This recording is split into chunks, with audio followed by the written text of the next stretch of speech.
nuclide A decays to nuclide B exclusively through alpha and beta decay such that the mass number is reduced by 32 and the atomic number is reduced by 10. The number of a beta particle emitted during the decay of nuclide A to nuclide B is dash.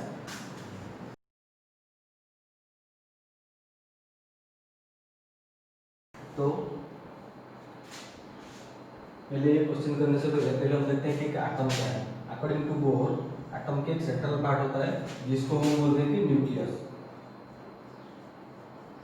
और electrons क्या करते हैं, इसके चारों तरफ revolve करते हैं। और ये जो न्यूक्लियस है इसके अंदर न्यूट्रॉन्स और प्रोटॉन्स होते हैं, ठीक है। और इलेक्ट्रॉन क्या करते हैं, इसके चारों तरफ वेरियस ऑर्बिट में इलेक्ट्रॉन्स रिवॉल्व करते हैं, ठीक है, according to that energy level. तो मान लो कि इसमें सर आपको कुछ होता है, मान लो कि इसके चारों तरफ इलेक्ट्रॉन्स रिवॉल्व करते हैं, यानी कि ये एक सेंट्रल पार्ट हो गया न्यूक्लियस, और इसके अंदर क्या है, न्यूक्लियस के अंदर न्यूट्रॉन और प्रोटॉन है, और इसके चारों तरफ जो है इलेक्ट्रॉन्स रिवॉल्व करते हैं, हम इसे कंसीडर कर सकते हैं, ठीक है। तो यहाँ पर दो पार्टिकल्स लिखा है, एक लिखा है अल्फा एंड एक लिखा है बीटा पार्टिकल। तो ये जो अल्फा पार्टिकल है और बीटा पार्टिकल है ये क्या है। एक अल्फा पार्टिकल वो है, मान लो कि कोई भी हीलियम एटम है, उससे अगर दो इलेक्ट्रॉन निकाल देंगे तो उसको बोलेंगे अल्फा पार्टिकल। अच्छा, तो हीलियम न्यूक्लियस क्या है, हीलियम जो है इसका एटॉमिक नंबर क्या है, एटॉमिक नंबर है 2, और इसका जो मास नंबर है दैट इज 4। यहाँ पर दो वर्ड आ गया, एक आ गया atomic number Z, atomic number Z, और मास नंबर ए, ठीक है। तो कोई भी एक एटम इसको कैसे रिप्रेजेंट करते हैं, जेड है इसे रिप्रेजेंट करते हैं। ये जेड क्या दिखाता है, जेड दिखाता है कि इसका जो एटॉमिक नंबर क्या है, और एटॉमिक नंबर क्या है, यानी कि नंबर ऑफ प्रोटॉन। कोई भी एक एटम जिसमें जितने नंबर ऑफ प्रोटॉन होगा उसके एटॉमिक नंबर उसी हिसाब से होगा, ठीक है। मान लो कि एक हाइड्रोजन है, हाइड्रोजन में 1 प्रोटॉन है तो उसका एटॉमिक नंबर 1 है। उसके बाद हीलियम आता है, तो हीलियम में कितने प्रोटॉन है, 2 प्रोटॉन है, ठीक। ऐसे ही इंक्रीज करते जाता है, जैसे जैसे प्रोटॉन नंबर इंक्रीज करता है वैसे वैसे एटॉमिक नंबर भी इंक्रीज करते जाता है। तो जो अल्फा पार्टिकल है वो क्या है, एक हीलियम न्यूक्लियस से, एक हीलियम एटम से अगर 2 इलेक्ट्रॉन निकाल देंगे। एक हीलियम एटम में कितने इलेक्ट्रॉन होते हैं, हम जानते हैं। एक हाइड्रोजन एटम, उसमें क्या होता है, एक प्रोटॉन है और उसके चारों तरफ इलेक्ट्रॉन रिवॉल्व करता है। जो हीलियम एटम है, हीलियम में क्या होता है, हीलियम की जो न्यूक्लियस है यहाँ पर 2 न्यूट्रॉन्स है और 2 प्रोटॉन्स है। इनके चारों तरफ क्या होता है, 2 इलेक्ट्रॉन रिवॉल्व करते हैं, ठीक है। अच्छा, तो इसका जो पार्ट है, यहाँ से अगर दोनों इलेक्ट्रॉन को निकाल दोगे, अगर दोनों इलेक्ट्रॉन को यहाँ से निकाल देंगे, हम जानते हैं कि एक एटम में क्या होता है, ये जो न्यूट्रॉन है ये इलेक्ट्रिकली न्यूट्रल है, यानी कि इसका कोई चार्ज नहीं है न्यूट्रॉन का, और ये जो प्रोटॉन है इसका चार्ज है, और ये जो इलेक्ट्रॉन है इनका चार्ज है। तो कोई भी एक न्यूट्रल एटम, उसमें जितने नंबर ऑफ प्रोटॉन होता है उतने नंबर ऑफ इलेक्ट्रॉन्स होते हैं, इसीलिए वो इलेक्ट्रिकली न्यूट्रल होता है। और अगर एक भी इलेक्ट्रॉन निकल जाएगा या कहीं से इसके अंदर आ जाएगा तो इनका जो नंबरिंग है वो कम ज्यादा हो जाता है। इसलिए अगर इलेक्ट्रॉन इंक्रीज कर गया, नंबर ऑफ इलेक्ट्रॉन इंक्रीज कर गया, तो हम बोलते हैं कि वो एटम नेगेटिवली चार्ज हो गया। और इलेक्ट्रॉन की नंबर अगर कम हो गया तो हम बोलते हैं कि वहां पर प्रोटॉन की नंबर ज्यादा हो गया, और प्रोटॉन को हम कंसीडर करते हैं कि वो पॉजिटिवली चार्ज है, इसलिए हम बोलते हैं कि वो जो एटम वो पॉजिटिव चार्ज हो गया, ठीक है। तो ये जो अल्फा पार्टिकल है, ये अल्फा पार्टिकल और कुछ नहीं, अगर कोई भी हीलियम एटम वहां से अगर 2 इलेक्ट्रॉन को निकाल दोगे तो वो जो हो जाएगा उसको हम बोलते हैं कि ये अल्फा पार्टिकल है। यानी कि हीलियम तो एटम है, उसका इलेक्ट्रॉन 2 निकल गया है, यानी कि माइनस माइनस हो गया, ठीक है। तो कोई भी हीलियम न्यूक्लियस जहां से हीलियम एटम अगर उससे 2 इलेक्ट्रॉन निकाल देंगे तो उसको क्या बोलेंगे, उसको बोलेंगे अल्फा पार्टिकल। यानी कि अल्फा पार्टिकल को अगर हम दिखाएंगे तो हीलियम बोल के ही दिखा सकते हैं 2-4, ठीक है। ये अल्फा पार्टिकल का जो डेजिग्नेशन है, यानी कि या इसका जो प्रोटॉन है, अल्फा पार्टिकल में कितने प्रोटॉन है, 2 प्रोटॉन, और इसका जो एटॉमिक मास है, देखो एटॉमिक मास बोल क्यों है, कोई भी एक जो हम बोलते हैं कि न्यूट्रॉन और प्रोटॉन इन दोनों का मास अप्रोक्सीमेटली सेम होता है, ठीक है, जिसको 1 एटॉमिक मास भी बोलते हैं। तो यहाँ पर टोटल मास नंबर कितना है, 4, 2 न्यूट्रॉन है 2 प्रोटॉन है, तो टोटल यहाँ पर कितना हो गया मास नंबर, 4 है, ठीक है। तो कोई भी एक एटम जिसको हम दिखाते हैं कि जेड ए में, जेड क्या है, इसका एटॉमिक नंबर है जेड और ए है मास नंबर, यानी कि अल्फा पार्टिकल के लिए जेड है 2 और ए वैल्यू है 4। अगर किसी भी एटम में कितने न्यूक्लियस है जानना है तो क्या करेंगे, ये ए से अगर जेड को माइनस कर देंगे तो नंबर ऑफ न्यूट्रॉन हमें पता चल जाएगा, नंबर ऑफ न्यूट्रॉन, क्योंकि ये तो जेड तो है नंबर ऑफ प्रोटॉन, और ए से अगर जेड निकाल देंगे तो जितना बच जाएगा उतने नंबर ऑफ न्यूट्रॉन उसमें है। यानी कि अल्फा पार्टिकल में कितने न्यूट्रॉन है, 4 - 2 2 न्यूट्रॉन है। और ये जो बीटा पार्टिकल है एक्चुअली ये दो तरह के होता है, बीटा नेगेटिव होता है और बीटा पॉजिटिव होता है। और जनरल लेवल बीटा पार्टिकल ही लिखा है तो हम इसको बीटा नेगेटिव ही कंसीडर करते हैं। बीटा नेगेटिव मतलब कोई भी हेवी और न्यूक्ली, अच्छा मैं बार बार बोल रहा हूँ कि हेवी और न्यूक्ली, हेवी और न्यूक्ली, हेवी और न्यूक्ली का मतलब क्या है, देखो ये जो एटम है ना, इसके जो न्यूक्लियस है इसका कोई फिक्स बाउंड्री नहीं है। ऐसा नहीं है कि इसी के अंदर ये फिक्स बाउंड्री है, इसी के अंदर न्यूट्रॉन्स और प्रोटॉन्स है। एक्चुअली ये एक इमेजिनरी लाइन है, हम समझते हैं कि इसी बाउंड्री के अंदर वो है, पर एक्चुअली ऐसा कोई रिजिड वॉल नहीं है स्पेसिफाई करने के लिए कि ये न्यूक्लियस की जो बाउंड्री है, बाउंड्री वाले, या फिर ये एटम की बाउंड्री वाले, जहां तक न्यूट्रॉन्स और प्रोटॉन होते हैं वहां तक हम बोलते हैं कि ये न्यूक्लियस है, और जहां पर इलेक्ट्रॉन रिवॉल्व करते हैं हम बोलते हैं कि वहां पर ये वाला एटॉमिक साइज हो गया। ठीक है, तो ये जो न्यूट्रॉन और प्रोटॉन है, जैसे जैसे हम देखते हैं कि हाइड्रोजन, हीलियम, लिथियम, बोरियम, जैसे जैसे आगे आगे जाते हैं हम देखते हैं कि वहां पर एटॉमिक नंबर और एटॉमिक जो मास नंबर ये इंक्रीज होता जाता है, यानी कि जो न्यूक्लियस है उसके अंदर न्यूट्रॉन और प्रोटॉन की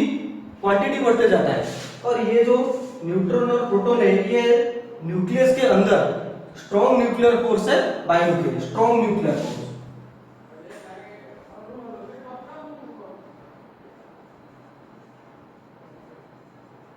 स्ट्रॉन्ग न्यूक्लियर फोर्स के अंदर के लिए ये एक दूसरे के साथ कंबाइन होते हैं, यानी कि न्यूट्रॉन न्यूट्रॉन के बीच और न्यूट्रॉन न्यूट्रॉन प्रोटॉन के बीच, प्रोटॉन प्रोटॉन के बीच, इनके बीच क्या है, स्ट्रॉन्ग न्यूक्लियर फोर्स है। ये इसी फोर्स के वजह से एक दूसरे के साथ कंबाइन होके यहाँ पर है। ठीक है, तो जैसे जैसे नंबर ऑफ इलेक्ट्रॉन या number of proton and neutron increase करता जाएगा, इनका साइज भी बड़ा होता जाएगा। ठीक है, मान लो यहाँ पर 4 है, 2 न्यूट्रॉन है 2 प्रोटॉन है, अगर वो इतने प्लेस पर रहते हैं तो अगर बोलूंगा कि 6 हो गया, 6 न्यूट्रॉन 6 प्रोटॉन हो गया, जैसे कि कार्बन में है।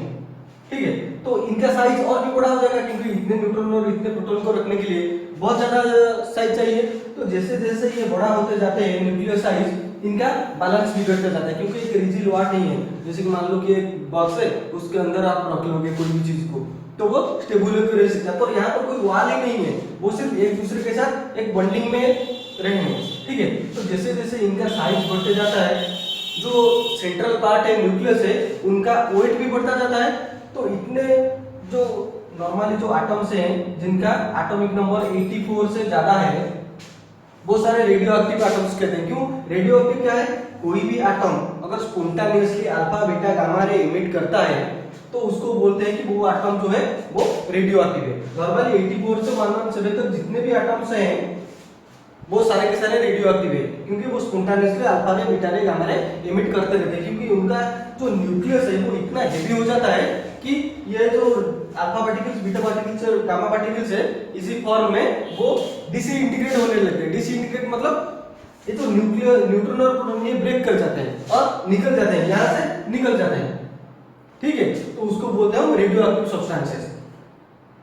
तो यहाँ पर मैं बोल रहा था कि बीटा पार्टिकल के बारे में। तो बीटा पार्टिकल एक्चुअली क्या होता है, मान लो कि कोई भी एक एटम है, उसका जो सेंट्रल पार्ट है वहां पर न्यूट्रॉन और प्रोटॉन है। मान लो कि अगर एक न्यूट्रॉन ब्रेक कर गया, एक न्यूट्रॉन ब्रेक कर गया तो वो क्या देता है, एक एक्चुअली प्रोटॉन देता है और एक इलेक्ट्रॉन देता है और एक न्यूट्रिनो देता है। ठीक है, तो इसको क्या बोलते हैं, एंटी न्यूट्रिनो देता है। अच्छा, और एक प्रोटॉन अगर ब्रेक करता है तो वो एक न्यूट्रॉन देता है, एक पॉजिट्रॉन देता है और एक न्यूट्रिनो देता है। ठीक है, तो ये जो न्यूट्रॉन है ये प्रोटॉन देता है, यानी कि न्यूट्रॉन ब्रेक करके प्रोटॉन हो जाता है, उसके साथ E माइनस निकलता है, इलेक्ट्रॉन निकलता है। तो इसको बोलते हैं बीटा पार्टिकल, इसी को ही बोलते हैं बीटा पार्टिकल, ठीक है, बीटा पार्टिकल। और बीटा नेगेटिव इसको बोलते हैं, और इसको बोलते हैं बीटा पॉजिटिव। तो नॉर्मली देखो, अगर ये निकल रहा है तो इसका ये वाला अगर निकल रहा है, न्यूट्रॉन ब्रेक करके क्या हो रहा है, न्यूट्रॉन ब्रेक करके हो रहा है बीटा नेगेटिव, एक प्रोटॉन निकला और एक बीटा पार्टिकल निकला और एंटी न्यूट्रॉन निकला, ठीक है। यानी कि जितने नंबर ऑफ प्रोटॉन थे उससे और एक प्रोटॉन ऐड हो गया,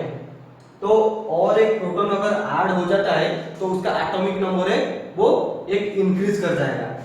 और अगर यहाँ पर प्रोटॉन ब्रेक कर गया और एक न्यूट्रॉन दे दिया और बीटा प्लस निकल गया, तो यहाँ पर क्या हो गया, एक प्रोटॉन डिक्रीज कर गया, तो उसका जो एटॉमिक नंबर है एक कम हो जाएगा। यानी कि जहां पर बीटा नेगेटिव निकलेगा वहां पर एटॉमिक नंबर एक इंक्रीज होगा, क्योंकि एक पी निकला है प्रोटॉन,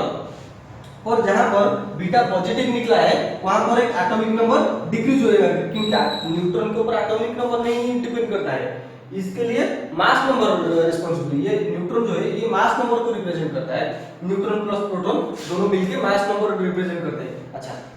यहाँ पर थोड़ा कंफ्यूजन में और दूर कर देता हूँ। मान लो कि कोई भी एक एटम है x, कोई भी एक एटम है x, उसका जो एटॉमिक नंबर है वो z है और उसका जो मास नंबर है वो है a। तो पहले मान लो कि ये जो बीटा पार्टिकल है ये इमिट हो रहा है, तो ये बीटा पार्टिकल अगर इमिट हो रहा है तो मान लो कि ये x ये y को कन्वर्ट हो गया है, इससे कुछ निकला है ना, कुछ निकल गया है, तो एक तो वो y हो गया, उसका जो एटॉमिक नंबर होगा, देखो यहाँ पर कितने नंबर ऑफ प्रोटॉन था, z number of proton, this is number of proton, ठीक है। तो यहाँ पर जो है उस एटम में और एक प्रोटॉन इंक्रीज हो गया, दैट मींस z+1 हो गया, क्योंकि ये प्रोटॉन नंबर है ना, ये जो z लिखा है ये नंबर ऑफ प्रोटॉन है, तो यहाँ पर और एक प्रोटॉन निकल गया, लेकिन एक न्यूट्रॉन कम हो गया, यानी कि यहां से एक न्यूट्रॉन कम हो गया, एक प्रोटॉन बन गया, प्रोटॉन बन गया तो z+1 हो गया। पर इस प्रोटॉन का मास जितना है अप्रोक्सीमेटली न्यूट्रॉन का भी मास उतना ही है, यानी कि हम इसको सेम ही बोलते हैं, ठीक है। तो दोनों का अगर मास सेम है तो एक न्यूट्रॉन कम हो गया और उसके प्लेस पर एक प्रोटॉन तो आ गया ना, यानी कि अभी भी इसका जो मास नंबर है वो a ही है, यानी कि एक बीटा रे जब इमिट होता है, बीटा नेगेटिव जब इमिट होता है तो मास नंबर में कोई फर्क नहीं पड़ता है, पर उसका जो प्रोटॉन है वो एक इंक्रीज कर जाता है, जिसके वजह से उसका एटॉमिक नंबर एक इंक्रीज हो जाता है। अच्छा, लेकिन अगर बीटा पॉजिटिव निकला तो ये है Z A है, यहाँ पर क्या करेगा,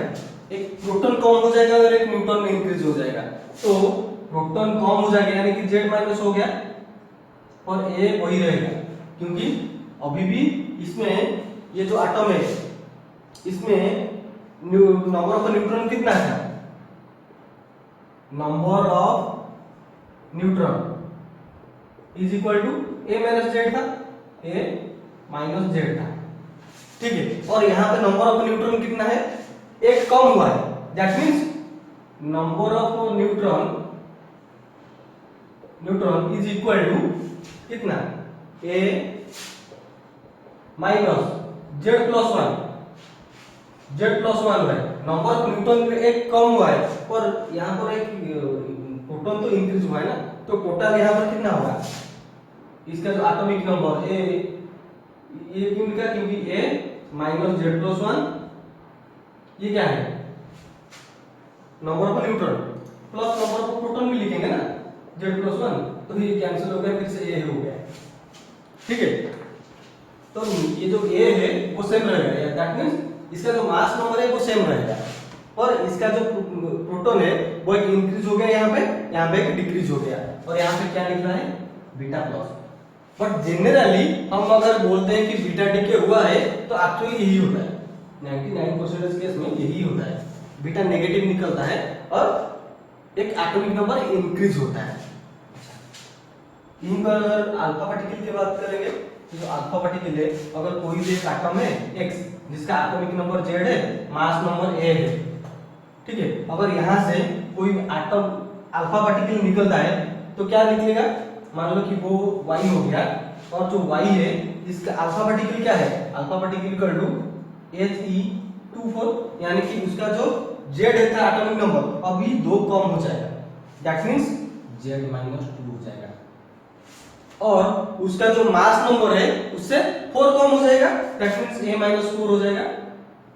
और क्या निकलेगा, अल्फा पार्टिकल। अल्फा पार्टिकल क्या है, ये वाला 2He4, ये हो गया। इसके साथ कुछ एनर्जी निकलता है, वो हमारे कोई काम नहीं है यहाँ पे। तो ये है अल्फा पार्टिकल और बीटा पार्टिकल का थ्योरी है। तो अगर हम जनरली बोलते हैं कि एक अल्फा पार्टिकल निकला है, इसका मतलब ये है कि उससे उसका जो z है एटॉमिक नंबर उससे 2 कम हो गया, और जो मास नंबर है उससे 4 कम हो गया। तो अभी ये वाले क्वेश्चन को आते हैं। ये क्वेश्चन में लिखा है कि nuclide A decays to nuclide B, यानी कि यहाँ पर मैंने एक्स वाई का एग्जांपल लिया है, इसने ए और बी का एग्जांपल लिया है, ठीक है। तो अगर ए एक न्यूक्लियाइड है, इसका मान लो कि एटॉमिक नंबर z है और मास नंबर ए है, ठीक है, तो ये ए कोलाइड कर रहा है, ठीक है। तो मैं एक क्वेश्चन में लेट ए को x बना देता हूं और b को y बना देता हूं, ठीक है, b को y बना देता हूं और ये a को x बना देता हूं, ठीक है। सिर्फ इतना चेंज किया है क्वेश्चन में। Let nuclide x decays to nuclide y, यहां पर a था b था, मैंने चेंज कर दिया, सिर्फ क्वेश्चन की नेमिंग को चेंज कर दिया क्योंकि यहां पर मैंने क्लास हो रहा है। तो मान लो कि ये जो x है इसका एटॉमिक नंबर है z और मास नंबर है a, और ये d से इंटीग्रेट होके हो रहा है y हो रहा है, और y जो होता है so that the mass number is reduced by 32, यानी कि इसका मास नंबर अभी था 30, सॉरी a था, और अभी रिड्यूस कितना हो गया 32, यानी कि a-32 हो गया, रिड्यूस हो गया 30, and the atomic number is reduced by 10, atomic number ये है और ये रिड्यूस हो गया 10, दैट मींस z-10। तो यहाँ एटॉमिक नंबर हो गया z-10। तो हमें यहाँ बताना है कि the number of beta particles emitted during the decay of nuclide x to the nuclide y is, यानी कि ये जो न्यूक्लियाइड x डीके होके न्यूक्लियाइड y बना है, इसमें कितना बीटा पार्टिकल निकला है। अच्छा, पहले तो जब बीटा पार्टिकल निकलता है ये वाला कोई काउंट नहीं है, अगर सिंपली बीटा पार्टिकल बोल दिया है तो इसी वही को हम लेते हैं, ये वाला नहीं लेते हैं, ठीक है, क्योंकि अप्रोक्सीमेटली हर वक्त यही होता है, ये रेयरेस्ट केस था, ठीक है। अच्छा, यानी कि यहाँ पर क्या होता है, एक न्यूट्रॉन ब्रेक करेगा और क्या निकलेगा, एक प्रोटॉन निकलेगा, एक बीटा नेगेटिव निकलेगा, ठीक है। और यहाँ पर z कोई भी चेंज नहीं होता है, तो z यहाँ पर पहले दिखा है कि z चेंज हो रहा है, 32 रिड्यूस हो रहा है, यानी कि जो अल्फा पार्टिकल है वो निकल रहा है, पहले अल्फा पार्टिकल के काम खत्म कर लेते हैं। अच्छा, अल्फा पार्टिकल में 32 रिड्यूस हो गया, एक अल्फा पार्टिकल जब निकलता है उसमें से 4 निकलता है, 4 कम हो जाता है, एक अल्फा पार्टिकल के लिए 4 एटॉमिक मास कम होता है, तो 32 के लिए कितना कम होगा, 32 divided by 4 that is equal to 8 number of alpha particle reduce हुआ है, यानी कि एक अल्फा पार्टिकल के लिए 4 निकला, मास नंबर 4 कम हो रहा है, तो 32 कम होने के लिए कितना अल्फा पार्टिकल निकलना पड़ेगा, 32 divided by 4 that is equal to 8। तो अल्फा पार्टिकल टोटल कितने निकाला है, 8 नंबर ऑफ अल्फा पार्टिकल। जब 8 नंबर ऑफ अल्फा पार्टिकल निकल जाएंगे तो यहां देखो अल्फा पार्टिकल क्या है, alpha particle is equal to He24। तो जहां पर अगर 8 अल्फा पार्टिकल है, 8 अल्फा, तो यहां पर क्या हो जाएगा, एटॉमिक नंबर जो चेंज होगा यहां पर कितना आएगा, 8 into 2 कम होगा, और यहाँ पे 4 into 8 दैट मीन्स 32। ये तो कम हो गया है, हमें पता है। और यहाँ पर भी कम होगा, कितना कम होगा? 8 into 2 दैट इज 16। यानी कि ये जो मान लो कि इससे पहले सिर्फ अल्फा पार्टिकल निकला था, कोई भी एक एटम हम अलग से ले लेते हैं दैट इज इससे पहले, यानी कि ये y होने से पहले ये x इंटीग्रेट होके क्या हुआ है, कोई भी एक एग्जांपल ले लो, y1 या फिर कुछ भी ले लेते हैं, और क्या लेंगे, b ले लेते हैं, b हुआ है,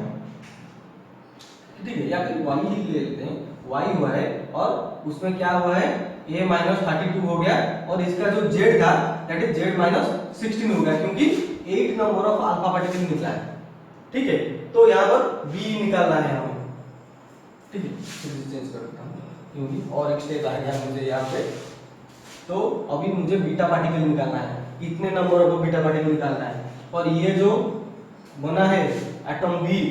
उसका जो एटॉमिक नंबर है वो सिर्फ पहले वाले से 10 नंबर ऑफ रिड्यूस हुआ है, यानी कि ये जो 16 था और 16 कम हो गया है, और यहाँ पर दिखा है